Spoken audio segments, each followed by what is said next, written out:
This starts as a story of boy meets girl. It was just her smile in her eyes. Master Sergeant Dan Grabsky and Staff Sergeant Jennifer Vaughn met at Scott Air Force Base. They fell in love quickly and didn't even miss a beat when Jennifer was deployed to Afghanistan. Not a day really went by that we didn't actually talk. Jen got back, and a few weeks later, Dan was there to take care of her when she came down with a bad cough. So what were you thinking? Just, I've got the flu? Pretty much. But her cough never went away. Then one night, she couldn't catch her breath. I woke Dan up and I said, we really need to go to the ER. Sitting in the waiting room is the last thing Jen remembers before waking up in a Barnes Jewish hospital room months later.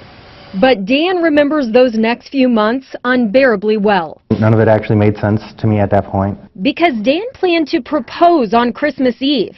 But on Christmas Day, doctors told him Jen's lungs had failed. She probably had hours to live. Everybody is crying and she's essentially dying, and this gut feeling that do something drastic and you could potentially save her. So Dr. Romy came up with an idea. Hook her up to a machine called ECMO.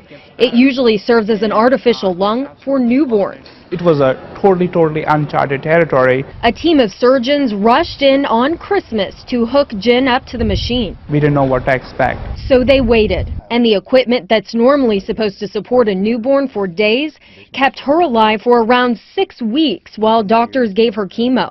As Jen lay in a coma, Dan was by her side with her engagement ring. Every day that I was there, I put the ring on, just made me feel better. In February, it was time to wean Jen off the machine, and after months in the dark, she woke up. I was really confused. I'm sorry.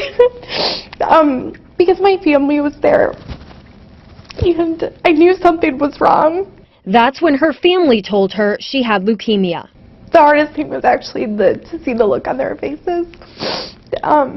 And I could tell that the last 2 months had been really hard on them. But from there, things would get better. Dan finally got to propose. And I was like, absolutely. Then last month, to her disbelief, Jen found out she's expecting a baby. When I say my life's been turned around, it is so different. Now doctors are keeping a close watch over Jen and her baby, but so far everything looks good. Jen is in remission. It's my personally the best story in my career so far. Because it appears this story of boy meets girl will have a happy ending after all. I've come so far, and I'm living my life every day.